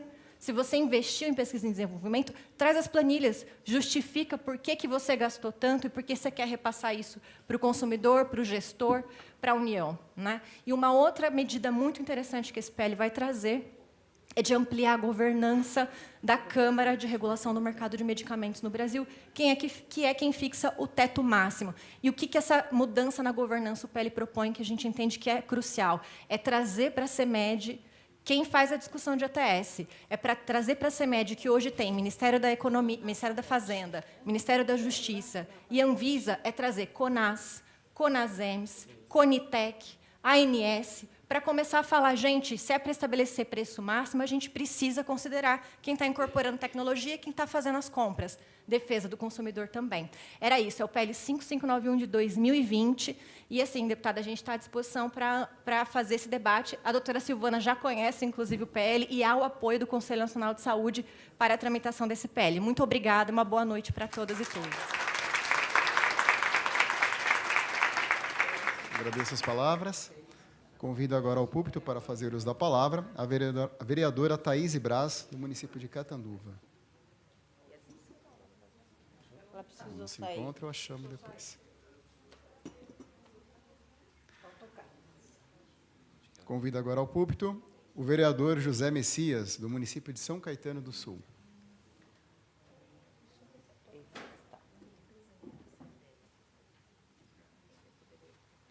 Boa noite a todos. Boa noite, deputada Beth. A deputada ela é de gestão de humanas, psicóloga, socióloga. Me parece que a deputada está em seu 5º ou 6º mandato, né? É sinal de que é uma grande gestora. Coisas boas ela vem fazendo nesses 20 e tantos anos aí na LESP, aqui em São Paulo. Agradecer por essa audiência pública, acesso aos medicamentos. A pessoa que falou aqui anteriormente, ela falou de uma coisa, desculpa, tá, não se falar seu nome, falou de uma coisa bem legal. O nosso Brasil é um dos países, um dos maiores produtores de medicamentos do mundo. E temos no mundo um dos medicamentos mais caros. A nossa judicialização, que foi falado aqui, ela é muito deficiente, ela é omissa. A gente tem casos de famílias que chega a cartinha em casa que o medicamento conseguiu e o paciente já foi a óbito há 2 anos. Infelizmente, é uma tristeza. As nossas leis, junto ao SUS, preconiza o direito à vida, o direito à saúde, mas o nosso povo não tem direito aos medicamentos. A pessoa sai do médico com a receita, chega na farmácia, tem a síndrome do pânico dos preços abusivos. Temos mais de 20 laboratórios gigantes implantados em nosso solo brasileiro. Usam as nossas tecnologias, como foi falado aqui, deputada, a nossa ciência, a nossa Amazônia, as nossas plantas medicinais, conseguem a desoneração do imposto para exportar, vender para gringo mais barato, e o povo brasileiro paga caro. O povo brasileiro não fica doente só de pressão alta, só de diabetes. Foi falado aqui também da farmácia popular. Parabenizar o nosso governo federal, parabenizar também o governo estadual pelo empenho que vem fazendo na saúde. Mas o nosso povo, depois da pandemia, vou concluir, tá? Desculpa, ficou mais doente. Depressão, ansiedade, doenças cardiovasculares, trombose, que são medicamentos caríssimos, medicamentos que não se encontram na rede pública. Até para comprar, são medicamentos difíceis, são caríssimos. A pessoa não consegue o medicamento. A pessoa morre com aquele problema e não viu nem a cor da caixa desse remédio. Infelizmente, existe uma tal de indústria farmacêutica que coloca o remédio lá na farmácia, o mesmo remédio, na mesma farmácia, ele tem 5, 6 valores. Quem é associado a uma associação é um preço, quem é médico é um preço, quem é enfermeiro é um preço, quem tem um convênio é um preço. Por quê? Né? Então, isso precisa ser revisto. Acho que tem algum representante aqui de quem produz os medicamentos, laboratório nacional, né? Então, isso precisa ser revisto também, dar ideia à deputada de estar trazendo esse pessoal até para um plenário maior, né? Porque esse aqui é o menor plenário que a gente tem aqui na Lesp, e está trazendo mais pessoas, né? Está trazendo o povo para estar discutindo isso aí. Parabéns à deputada, parabéns a todos, os farmacêuticos, os estudantes que aqui também estão. E viva o Brasil!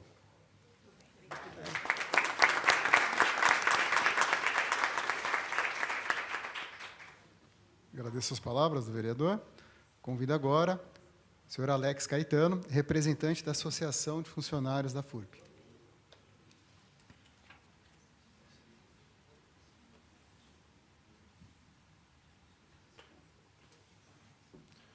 Bom, boa noite a todos e a todas.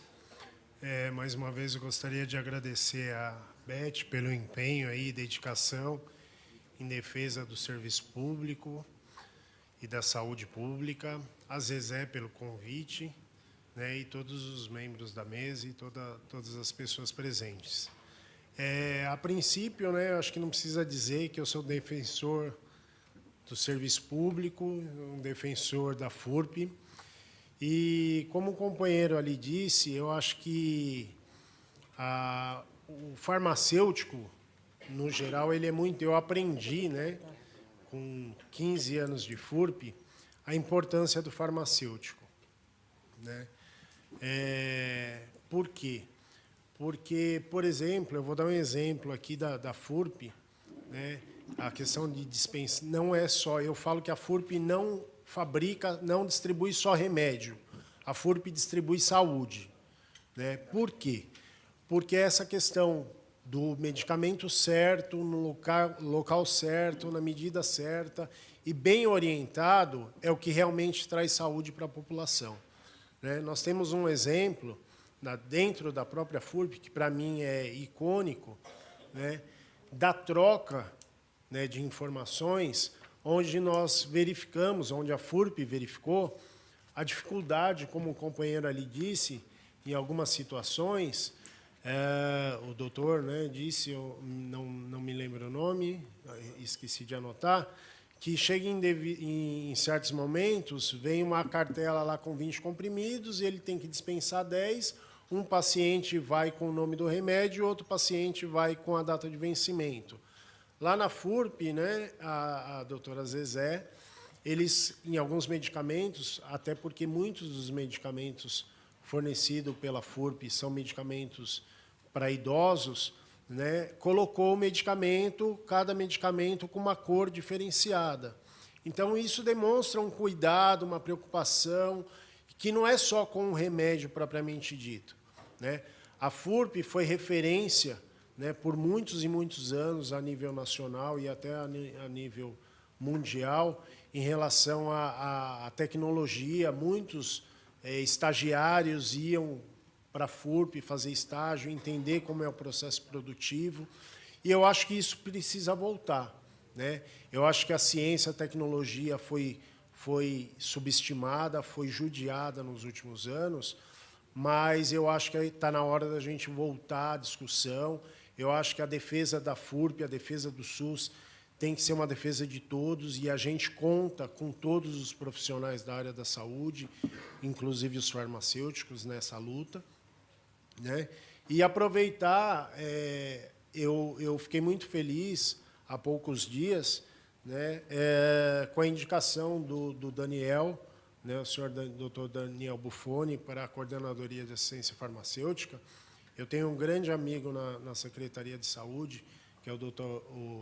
Osmar Miquil Muriaki, né, que é um funcionário, eu já trabalhei com o Miquil há muitos anos atrás em Santo André, né, e eu fiquei muito feliz com a sua indicação, porque na última gestão nós tivemos muita dificuldade nessa interlocução, né, e eu acredito, né, até por uma fala do Miquil, que agora as coisas vão começar a andar melhor, né? E aí aproveitar essa questão da interação com a BET, com o Ministério da Saúde, para a gente melhorar, como o senhor mesmo disse. Eu acho que tem muitas coisas a ser discutidas, como foi dito aqui. Não é a responsabilidade só do município ou só do Estado, né? Eu acho que tem que ter uma integração entre município, Estado e federação.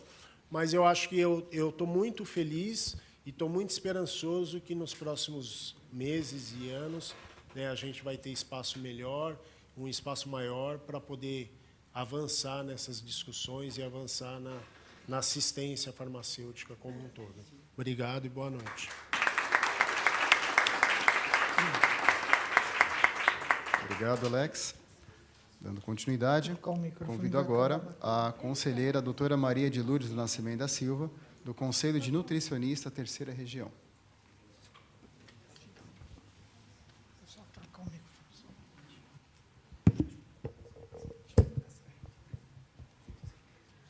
Bem, boa noite a todos.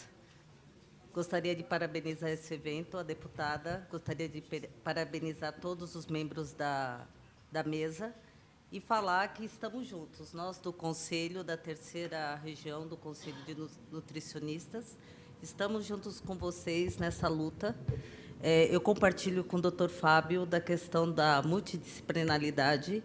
Eu acho que todas as áreas da saúde precisam se unir em prol da população, em prol da sociedade, para a sociedade ter acesso aos medicamentos, para a sociedade, no nosso caso de nutricionistas, a gente está lutando para a população ter acesso às dietas integrais, às fórmulas lácteas, que esses processos são recusados, muitas vezes, com toda a fundamentação de toda a equipe multiprofissional. Então, estamos juntos nessa luta. Eu gostaria sempre de fazer parte dessa casa e eu espero, sinceramente, que essa voz que já eu participei no evento passado continue e persista para que essas propostas sejam levadas e sejam aprovadas, para que haja a inserção de todos os profissionais da saúde em prol da população no SUS, junto à assistência da família, e em todos os níveis de atenção. Tá? Então, o Conselho de Nutricionistas está junto com vocês nessa batalha. Muito obrigada.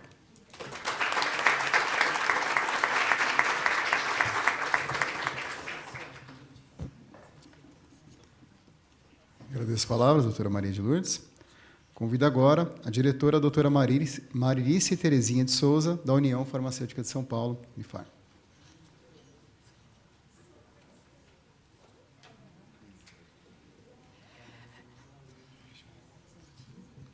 Bom, boa noite. Quero, neste momento, em nome da União Farmacêutica de São Paulo, cumprimentar a Beth, né? Eu já conheço a Beth lá de Catanduva e sei da sua competência e parabenizo pela condução dessa audiência e das demais ações que vão levar a esse acesso à população, dos medicamentos à população.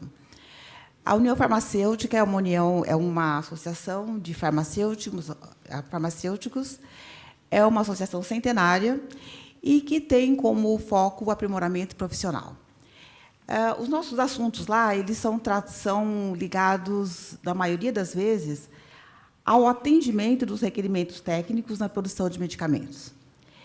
E nós, da União Farmacêutica, voltamos o nosso olhar para a questão da distribuição e do acesso, da orientação e dos cuidados e da verificação de eficácia desses medicamentos.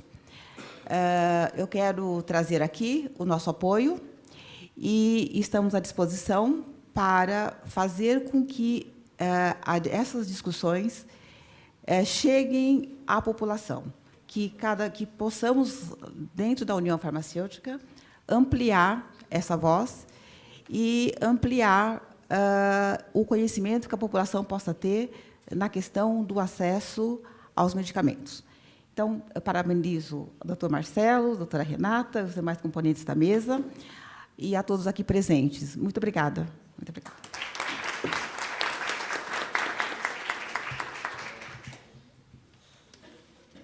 Agradeço as palavras da doutora Marilice. Convido agora a senhora Lídia Costa, fundadora da Associação Brasileira de Miastenia.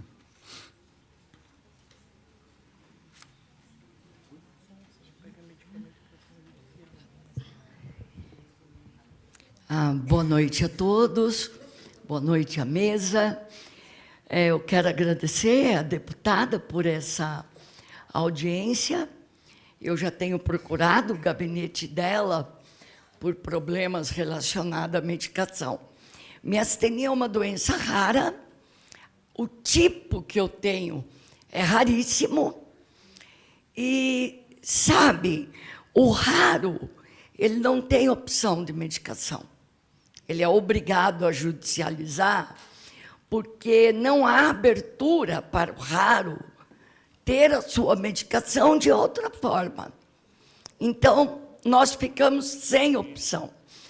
E o mais triste de tudo isso é quando você judicializa, você ganha, a medicação é nacional, não é uma fortuna como essas novas que estão entrando, e a Secretaria Estadual ignora que você ganhou um processo e não te fornece a medicação.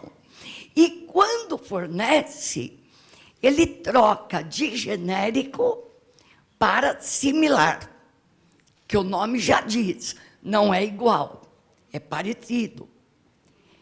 Isso traz para o paciente a perda de qualidade de vida. Então, nós acabamos sendo mais caros para o sistema, porque a própria Secretaria de Saúde não nos fornece o que nos é de direito. Então, eu não podia deixar de falar, eu estou muito feliz com o que eu ouvi do nosso amigo, desculpa, teu nome fugiu, da Secretaria? Daniel. Eu estou bem feliz com as recomendações que eu ouvi aqui do senhor Daniel, porque acho que agora nós vamos poder voltar a conversar com a Secretaria. Então, parabéns pela iniciativa de todos, concordo com todos que aqui falaram, e nós vamos estar na 17ª conferência defendendo as propostas de São Paulo. Obrigada.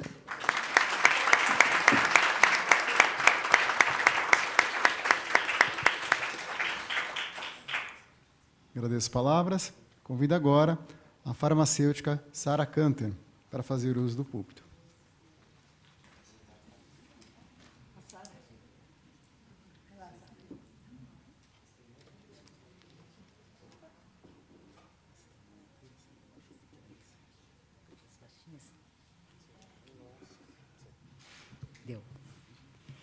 Boa noite a todos. Boa noite, deputada Beth. Parabéns por essa organização dessa conferência.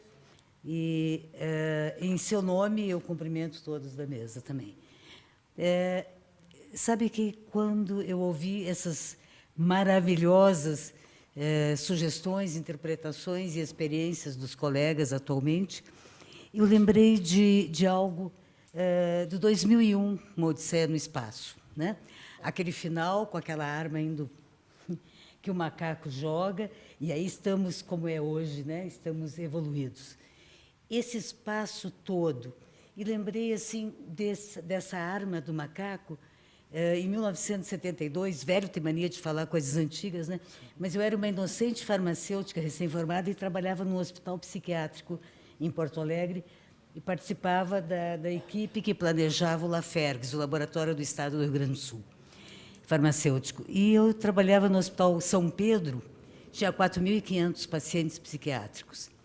Até estagiei aqui em São Paulo, nós tínhamos um hospital com 12.000 pacientes. Aí eu quis ver como porque estava exatamente fazendo psicotrópicos para o hospital, esse e um hospital privado também. E eu fui ver como que eram os medicamentos dispensados para 4.500 loucos, né?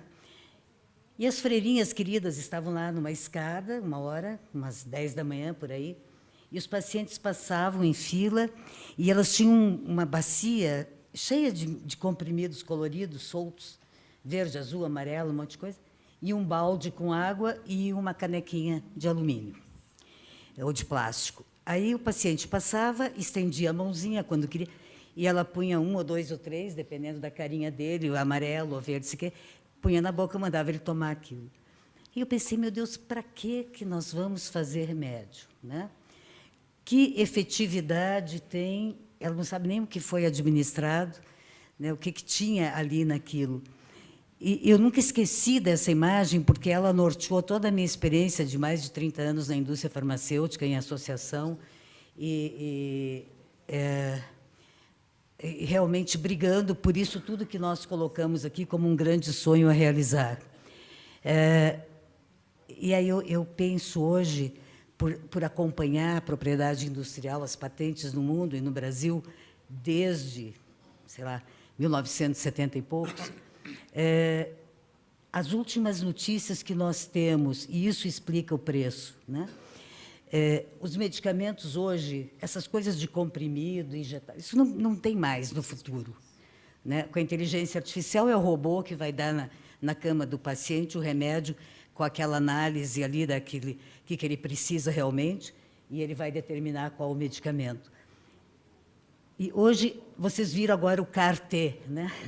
Aquela nova terapia que pega a célula do paciente, trata no laboratório, recoloca e ela vai lá no tumor e acaba com câncer. Está aqui em Ribeirão Preto se fazendo isso. Há muito tempo, acompanhando a evolução da loucura que é a propriedade industrial, nós víamos que discutia-se, inclusive, isso nas grandes indústrias internacionais. Nós vamos ter a célula do paciente, nós vamos modificar essa célula, logo, ela é um produto. E se ela vai matar aquele câncer, seja naquela pessoa ou seja noutra, que a gente vai chegar a evoluir nisso, que preço ela terá no mercado? Qual é o preço dessa terapia que virá no futuro? Eu estou só chamando a atenção, porque é muito importante que todos que trabalham com esse tema pensem na terapia de futuro, que está aí, está nas nossas portas e está escondida, porque é proibido, por enquanto, patentear uma célula viva, vegetal ou animal, desde que, né, os escaninhos disso aí, ela não seja transformada, né? Porque agora está se falando que planta transgênica pode ser também patenteada. Então, passa pela propriedade industrial, por essa fome absoluta de um lucro em cima da saúde, toda a vontade da indústria internacional. A Pfizer chega a ter, hoje, com a Covid, um orçamento maior do que de muitos países. Então, imagina a loucura, uma indústria ganha mais do que um orçamento geral de um país do mundo. A força desse pessoal a gente não pode esquecer, né? E apagar. Muito obrigada.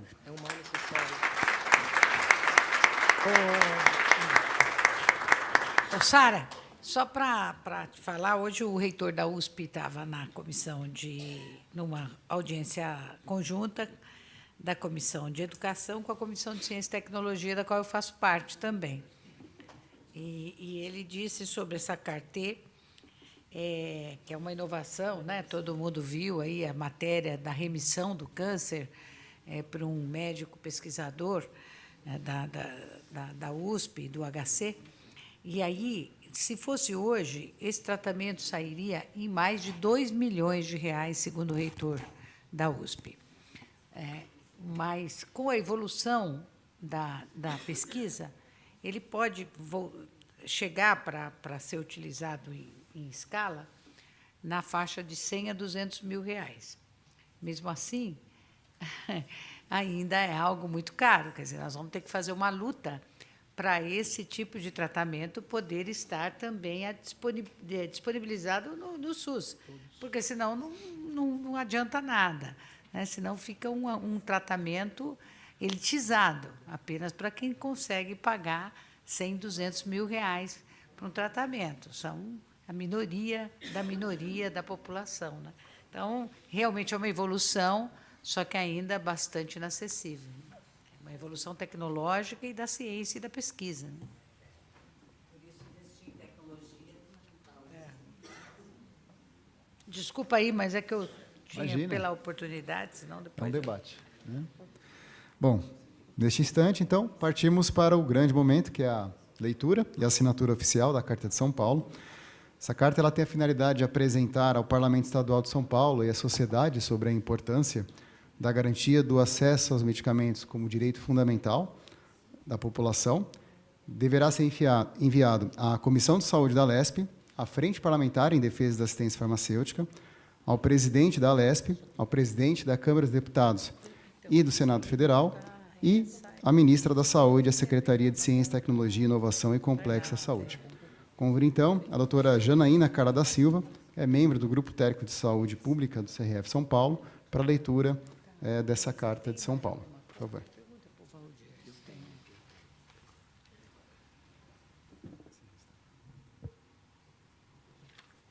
Boa noite a todos. Cumprimento a mesa e a oportunidade de estarmos todos juntos aqui nesse momento ímpar, né? E falar de acesso e pensar no cuidado do usuário, né? Assistência farmacêutica, o farmacêutico voltado para o cuidado. Vou passar a leitura da carta. Carta de São Paulo.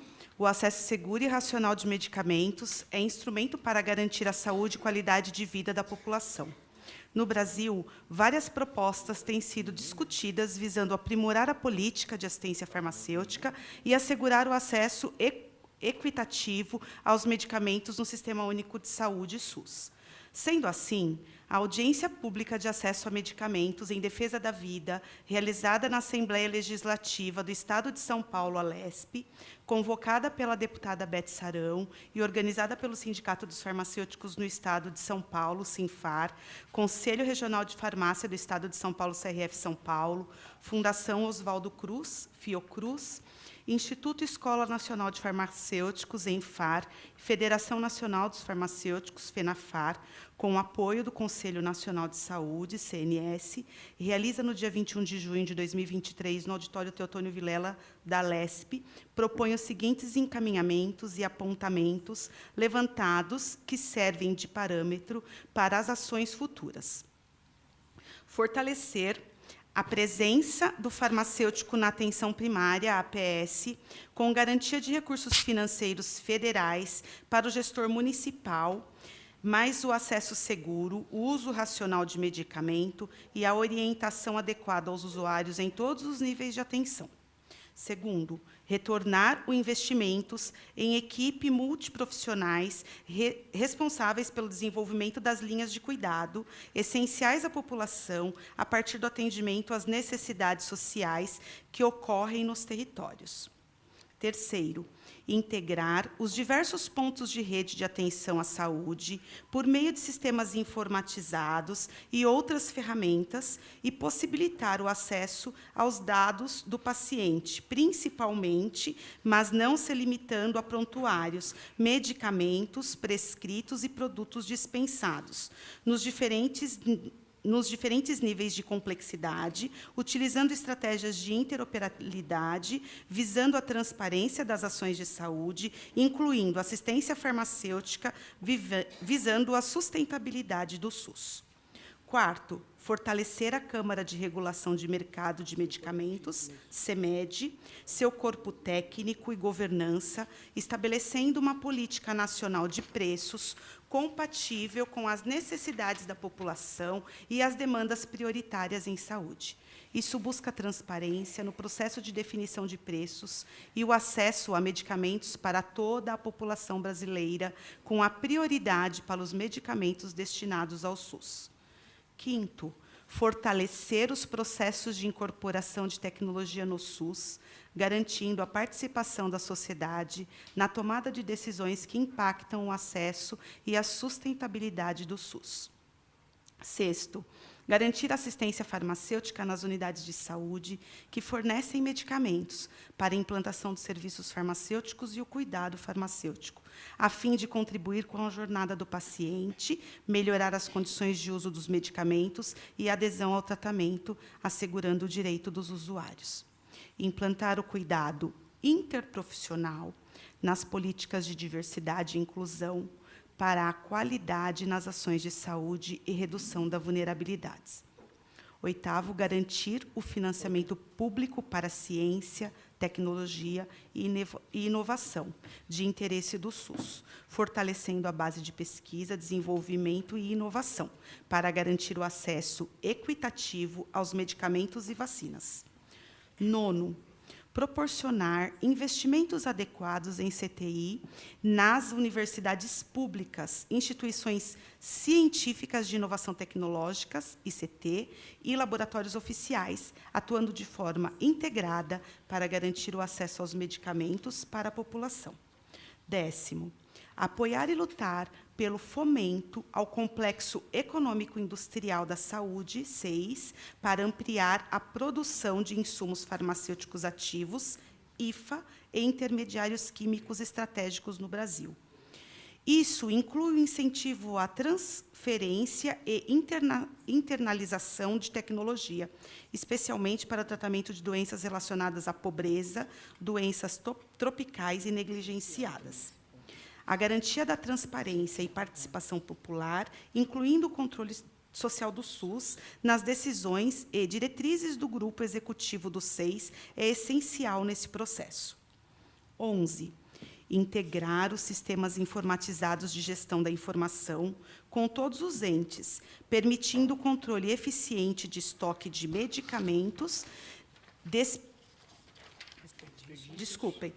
eficiente do estoque de medicamentos, desperdícios e fornecendo as informações necessárias para a gestão adequada da assistência farmacêutica.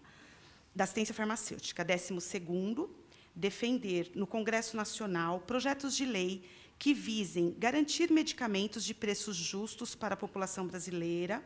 Isso inclui maior participação social na Câmara de Regulação, do mercado de medicamentos, CEMED, transparências nos gastos de pesquisa e desenvolvimento de medicamentos, cálculo de preços finais e permissão de reajustes negativos dos preços dos medicamentos.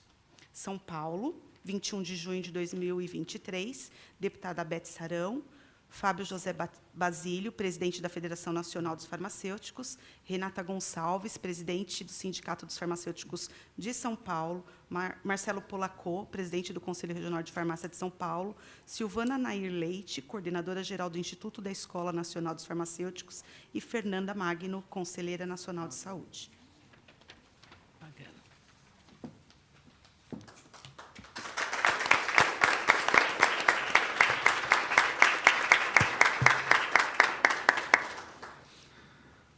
Bom, é o ato de assinatura oficial da Carta de São Paulo, pelos membros que compõem a mesa.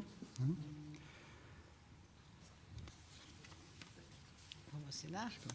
Por favor. Vou assinar aqui.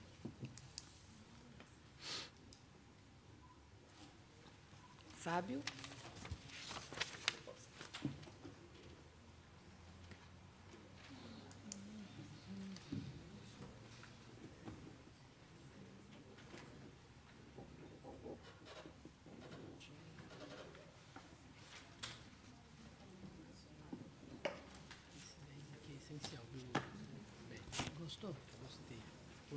laboratórios públicos para isso, vai baratear.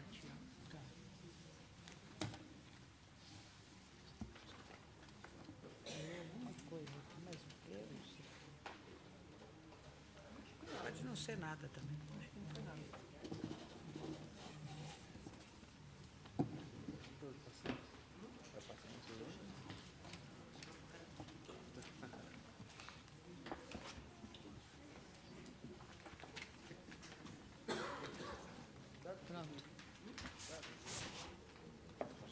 Assinou? Bom, assinada a carta, aplausos para a assinatura, né?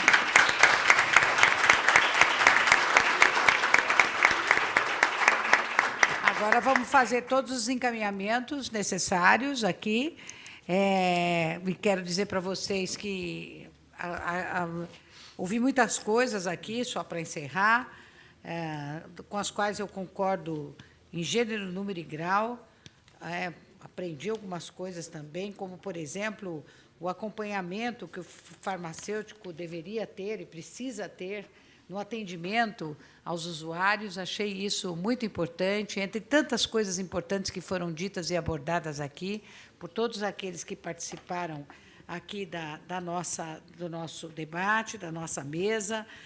Quero agradecer o Daniel, que mande um abraço para o secretário Eleusis, a doutora Silvana Nair Leite, que é coordenadora-geral do Instituto da Escola Nacional de Farmacêuticos, a doutora Renata Tereza Gonçalves Pereira, presidente do Sindicato dos Farmacêuticos do Estado de São Paulo, o doutor Marcelo Bisson, presidente do Conselho Regional de Farmácia, o doutor Fábio José Basílio, presidente da Federação Nacional dos Farmacêuticos, a Fernanda Magano, conselheira nacional de saúde.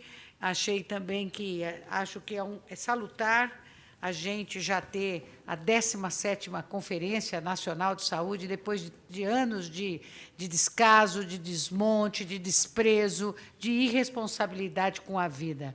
Agora, nós precisamos retomar tudo isso. A gente já está vendo uma grande luz no fim do túnel e acho, em seu nome, que veio fazer uma bonita defesa aqui, que luta contra essa doença rara, eu quero agradecer a todas e todos que participaram dessa audiência e colocar o nosso mandato, o nosso gabinete e o nosso trabalho aqui na Assembleia à disposição de todas e de todos, de todas as farmacêuticas, os farmacêuticos e aqueles todos que lutam por uma saúde de qualidade, uma saúde eficiente, uma saúde gratuita, pública e democrática, que é isso que nós queremos. Muito obrigada e uma boa noite a todas e todos.